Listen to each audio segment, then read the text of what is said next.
It's the book of Amos, chapter 3, verse 6. Shall a trumpet be blown in a city, and the people not be afraid? Shall there be evil in a city, and the Lord hath not done it? Barakatah Yahweh, Barakatah Yahweh Shai, Barakatah Yahweh, Barakatah Yahweh Shai. Call Allah Yahweh Ba'Shem Yahweh Shai, Ba'Shem Harakakwadash. Double honors to the apostles of Great Millstone, rule well and teach well, and a word there that double honors.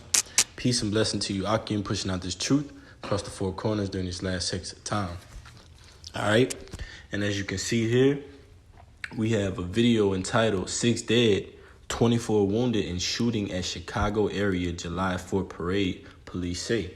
All right, and this was a so-called mass shooting, okay? Even though we know Esau Edom likes to manipulate the numbers to fit his narrative.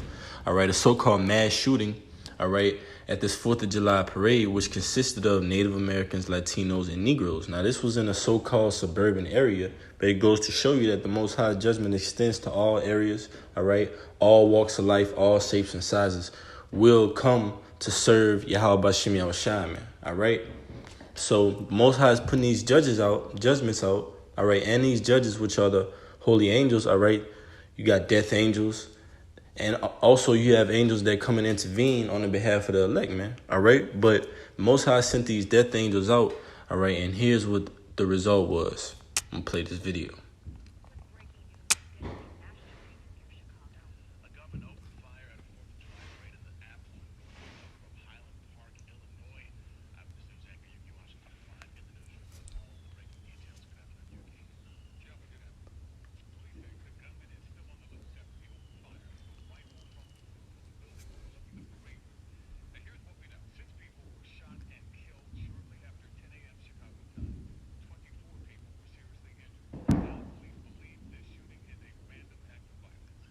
All right, so 6 killed, 24 injured. All right, a mass shooting. All right, and there's different reports and things that have gone out saying that the shooter was overhead and at a rooftop or certain things like that.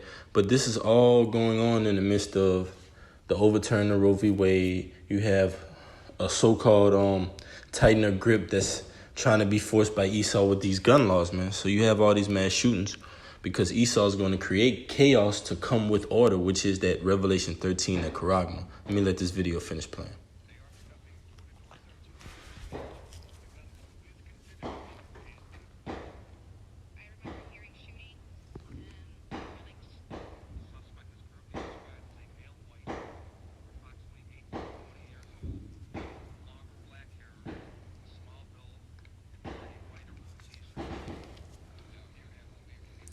All right, so they got the description of the guy. They said male, white, all right, between 18 and 20 years old, okay? So they have a so-called description of him. And then it came out just a while ago that his picture and everything even came out. He's a 22-year-old so-called Edomite, right? From the representation of it. But we know that this is all a part of Esau's narrative, but it's ultimately centered upon the Most High's judgment. This is Amos 3 and 6. Shall a trumpet be blown in the city, and the people not be afraid? That's right, because the prophets are out on the highways and byways blowing that trumpet, warning our people of things like this, and that they're going to continue happening until this place is destroyed, man. All right, these are the birth pains of this place, and we're seeing this happen at an all-time high, and it's not by coincidence. It's all due to Yahweh Ba'Shem Yahweh Shai forcing his hand and getting ready to judge Babylon the Great, all right? It's Amos 3 and 6, it says, shall there be evil in the city, and the Lord had not done it? Right, because the Most High controls all realms of the city, man, all right? All the heavens, all the ins and outs of this society. America is small potatoes to Yahweh Ba'Shem Yahweh Shai, man. The Lord said one angel could destroy this place, man. So we know that the power of the Lord, all right, it far exceeds the strength of the military might of this beast, man. And that whore that sitteth upon that beast, man. That scarlet colored beast, which is America.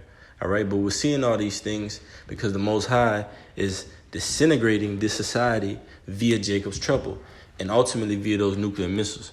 Verse 7, surely the Lord Yahweh will do nothing, but he revealeth his secrets unto his servants, the prophets. That's right. The lion had roared.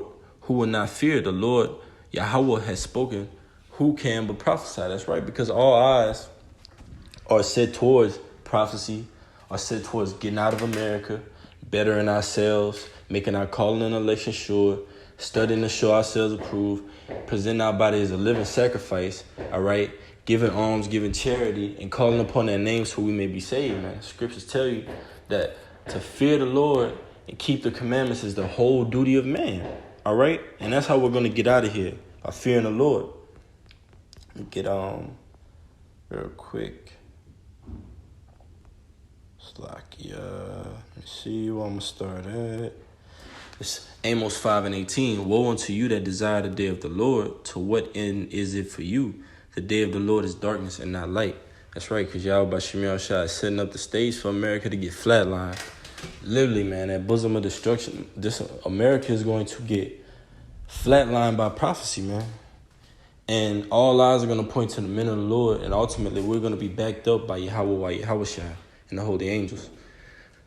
Verse 19, as if a man did flee from a lion, and a bear met him, or went into a house and leaned his hand on the wall, and a serpent bit him. So no matter where you go, you can't escape the judgment of the Most High. You can go to the movie theaters and think you're safe. Go to the mall. You can go to this parade, all right? In a so-called suburban area where low crime, probably low profile setting for individuals to go to and say, okay, I'm gonna be safe in this area. But nah, man. The Most High judgment is gonna touch this entire earth, man. All right? It says, verse 20, shall not the day of the Lord be darkness and not light, even very dark and no brightness in it? Here's the point, verse 21. I despise your feast days, and I will not smell in your solemn assemblies. Because first and foremost, all right, you so-called Native Americans, Latinos, Negroes are not free. All right, you're not free. You're not independent. Okay, this is so-called Independence Day. And you even got Edomites boycotting this Independence Day due to Roe v. Wade. All right, because this kingdom is divided, man. So why are you so-called Native Americans, Latinos, Negroes so hell-bent on upholding this holiday, man? All right, and cherishing and loving this, man. Literally, Jake lived for days like this that the oppressor has given him, man. What I'm looking for. Here we go. It's Baruch 3:8. Behold, we are yet this day in our captivity. It didn't say we are yet this day independent from Esau, man. It says we're yet this day in our captivity. Jake has a social security card, all right? You can't buy land without being taxed on it. You're a slave, man, all right? That's why the Most High says Israel a homeborn slave. Why is he so spoiled? We got to come out of that mindset as a people. It's time to wake up, man, all right? It says, where thou hast scattered us for a reproach and a curse, and to be subject to payments according to all the iniquities of our fathers, which departed from the Lord our power. That's right, man. And we're subject to fines and payments right here in America, man. Therefore, we are slaves, all right? We haven't been delivered out of the hands of our enemies just yet, but it's soon to come, all right? Let's see if we had any more in that Amos chapter 5. Right, Amos 5:21, I despise your feast days, and I will not smell in your solemn assemblies. Though ye offer me burnt offerings and your meat offerings, I will not accept them, neither will I regard the peace offerings of your fat beasts. Yeah, man. Jake tried to sacrifice up as if this is a high holy day. Jake, get prepared, throwing abominable meat on the grill, all right? So-called praying over it, saying, oh, we good Christians, but you don't know your history, man. You're in that plantation mindset, man.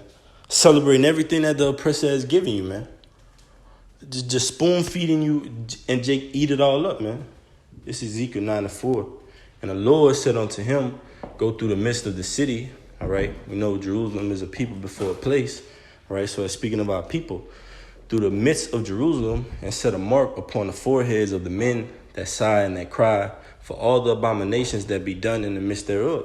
And ultimately, that tithe goes into exemption, and the elect is going to be exempt from the troubles ahead, point blank, period. And that's why we're sighing and crying and speaking out on the atrocities being done in the midst thereof, speaking out on these mass shootings and telling you, hey, man, the Lord is trying to wake our people up. Wake up before it's too late. All right, verse 5. And to the others he said in mine hearing, go ye after him through the city and smite. Let not your eyes spare, neither have ye pity. Slay utterly old and young, both maids and little children and women, but come not near any man upon whom is the mark, the tithe, and begin at my sanctuary. Then they begin at the ancient men which were before the house. And Lord willing, that's us, from the apostles on down to the least of us, because we know the hell to come in this place. We know all the violence, all the murder that's in store for America before it's utterly pulled down and wiped out from the face of the earth. And we don't want to be a part of that. That's why we warn our people. Lord willing, this message was edifying. I'm going to say Barakatah Yahweh, Barakatah Yahweh Shai, Barakatah Yahweh, Barakatah Yahweh Shai, Call Halal Yahweh Ba'Shem Yahweh Shai, Ba'Shem Harakakodash. Double honors to the Apostles' Great Millstone, who rule well and teach well, and are worthy of the double honors. Peace and blessing to you, Akim, pushing out this truth across the four corners during these last seconds of time. Shalom.